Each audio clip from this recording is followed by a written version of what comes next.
एक बार चीन के एक हिस्से में बहुत बड़ा मठ था, जहां पर लगभग 500 से ज्यादा भिक्षु रहते थे। वो सभी अपने गुरु के मार्गदर्शन में खुद को जानने का अभ्यास कर रहे थे। एक दिन एक लड़का उस मठ में शिष्य बनने के लिए आया।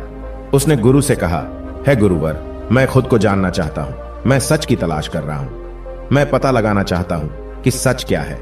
गुरु ने उसकी ओर देखा और कहा कि अगर तुम सच जानना चाहते हो तो तुम्हें अपना पूरा जीवन दांव पर लगाना होगा। सच को जानने में तुम्हारा पूरा जीवन लग सकता है, फिर भी इस बात की गारंटी नहीं है कि तुम्हें इस जीवन काल में सच का पता लग जाए या नहीं। क्या तुम इसके लिए तैयार हो? शिष्य ने कहा, है गुरुदेव, मैं यहां पीछे मुड़ने के लिए नहीं आया हूं, मैं इसके लिए तैयार हूं। गुरु ने कहा, अगर ऐसा है तो तुम एक काम करो। इस मठ में 500 भिक्षु हैं, तुम उनके लिए चावल कूटने का काम करो। बस सुबह से शाम तक चावल कूटने का ही काम करो, और जब तुम थक जाओ तो सोने चले जाओ। फिर अगली सुबह उठकर चावल को कूटना शुरू कर दो। इसके अलावा कुछ और मत करना, किसी और चीज के बारे में मत सोचना। बस इस रास्ते पर चलते रहना और दोबारा मेरे पास मत आना। जरूरत पड़ने पर मैं खुद तुम्हारे पास आऊंगा।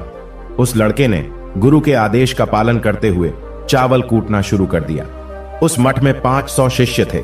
उन सभी को समय समय पर भोजन की आवश्यकता पड़ती थी, इसीलिए वह बहुत जल्दी उठ जाता था और रात को देर तक चावल कूटता रहता था। जब वह थक जाता तो उसी कमरे में सो जाता था जहां वो चावल कूटता था। वो किसी से बात नहीं करता था और न ही कोई उससे बात करने के लिए उसके पास आता था। कुछ महीनों तक चावल कूटते हुए उसके मन में पुराने विचार आते रहे, लेकिन उन विचारों को कोई नया विषय नहीं मिला, तो वह अपने आप ही मिट गए। धीरे धीरे उसके मन में विचार कम होने लगे। कुछ सालों के बाद वो अपना नाम तक ही भूल गया। वह हमेशा चुप रहता और विचारहीन अवस्था में बस चावल कूटता रहता था। उसने न तो कभी ध्यान किया था और न कभी शास्त्र पढ़ा था। मठ के बाकी शिष्य उसे मूर्ख समझते थे। ऐसा करते हुए 12 वर्ष बीत गए।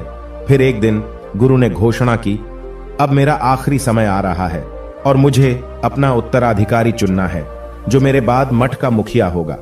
इसीलिए मेरा कोई भी शिष्य है जिससे लगता है कि वह आत्मनिर्भर हो गया है और उससे खुद को जान लिया है, तो वह रात को मेरे दरवाजे के पास आकर इस दीवार पर कुछ पंक्तियां लिखे जिसमें उसकी जिंदगी का सारा अनुभव समाया हो।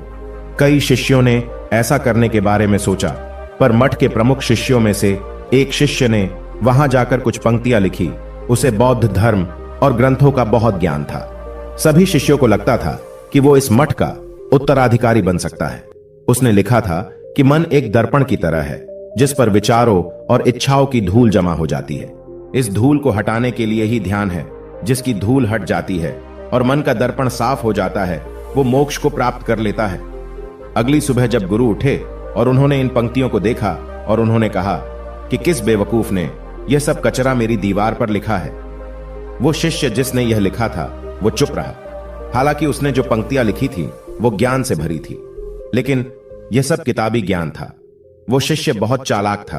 उसने पंक्तियां लिखी, पर उसने नीचे अपने हस्ताक्षर नहीं किए, क्योंकि वो स्वयं इसके बारे में निश्चित नहीं था कि यह सही है या नहीं, क्योंकि वह आत्म साक्षात्कार नहीं हुआ था।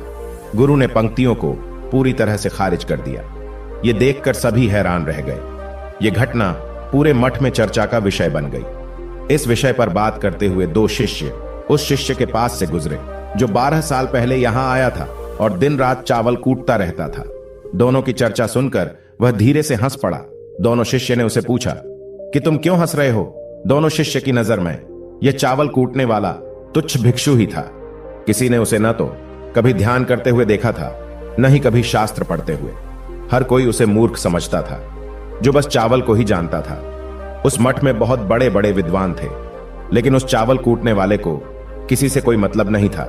इसीलिए वह दोनों शिष्य उसे मुस्कुराता हुआ देखकर हैरान रह गए। उन्होंने फिर उससे पूछा कि तुम क्यों हंस रहे हो? उसने जवाब दिया, मैं इसीलिए हंस रहा हूं कि गुरुवर सही बोल रहे हैं। ये सब पंक्तियां कचरा है, इन पंक्तियों का कोई मूल्य नहीं है। वो दोनों शिष्य चौंक गए। उन्होंने उसे पूछा कि क्या तुम ऐसी पंक्तियां लिख सकते हो जो इससे भी बेहतर हो? चावल पीसने वाले ने जवाब दिया, नहीं, क्योंकि मैं अनपढ़ हूं, लेकिन हां, मैं कुछ पंक्तियां कह सकता हूं। अगर तुम उन पंक्तियों को लिख सकते हो तो मैं तुम्हारे साथ जाने के लिए तैयार हूं। उन दोनों शिष्यों ने कहा, ठीक है। वह गुरु के कमरे के पास गए और चावल कूटने वाले ने कुछ पंक्तियां बोली और दूसरे शिष्य ने उस दीवार पर लिख दिया और उन पंक्तियों के नीचे लिख दिया कि चावल कूटने वाला वर्टिकल बार। उन्हें लगा कि मास्टर इस पर भी गुस्सा करेंगे। जो पंक्तियों उसने लिखने के लिए कहा था, बहुत अद्भुत थी वो पंक्तियां। मन तो बस एक का भ्रम है, न तो मन है न ही मन का कोई दर्पण है, और जब मन ही नहीं है तो धूल कहां ठहरेगी। जो ये जानता है वो सच को जान गया। जब गुरु ने ये पंक्तियां देखी तो वे आधी रात को उठे और चावल कूटने वाले के पास गए। वह सो रहा था। गुरु ने उसे जगाया और कहा कि ये लो मेरी छड़ी और मेरे वस्त्र ले लो, आज से तुम मेरे उत्तराधिकारी हो। लेकिन इस मठ को छोड़कर कहीं दूर चले जाओ, क्योंकि इस मठ में बहुत सारे विद्वान हैं जो खुद को तुमसे ज्यादा श्रेष्ठ मानते हैं और वो तुम्हें मार देंगे। वो इस बात को बर्दाश्त नहीं कर सकते कि एक साधारण सा चावल कूटने वाला उनसे ज्यादा विद्वान निकला। तुम्हें वह सारा ज्ञान हो गया है जो मुझे है। तुम्हें यह सारा ज्ञान चावल कूटते कूटते हुआ है, और मुझे पता है कि तुम जहां भी जाओगे लोग तुम्हारे पास आने लगेंगे, क्योंकि जब कोई फूल खिलता है तो उसकी महक हर तरफ फैलने लगती है। उसने अपने गुरु के पैर छुए और रात को ही वहां से चला गया।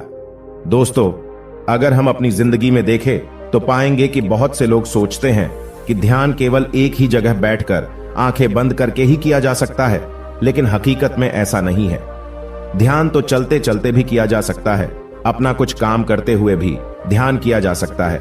असल में ध्यान का मतलब यह है कि आप जो भी काम कर रहे हैं उसे अपनी ईमानदारी से करें, कि आपको आपके शरीर का ख्याल भी ना रहे। बिल्कुल उस चावल पीसने वाले की तरह जो चावल कूटने में इतना मग्न हो गया कि उसको खुद का कोई ख्याल ही नहीं रहा। उसने चावल कूटते हुए ही आत्म साक्षात्कार प्राप्त कर लिया। हर समय वर्तमान में रहना और कुछ नहीं सोचना। मन तब तक ही है जब तक विचार है। जब विचार ही नहीं रहेंगे तो मन भी गायब हो जाएगा। जब मन ही नहीं रहेगा तभी तुम अपने आप को अच्छे से जान पाओगे। असल में हमें अपने वास्तविक रूप को जानने के लिए कोई अन्य साधना करने की आवश्यकता नहीं है। हम जो कुछ भी कर रहे हैं बस उसमें हमें पूरी तरह से खो जाने की जरूरत है। अपने काम में इस कदर से लीन हो जाओ कि आपका काम भी ध्यान बन जाए। सुनते रहिए। धन्यवाद।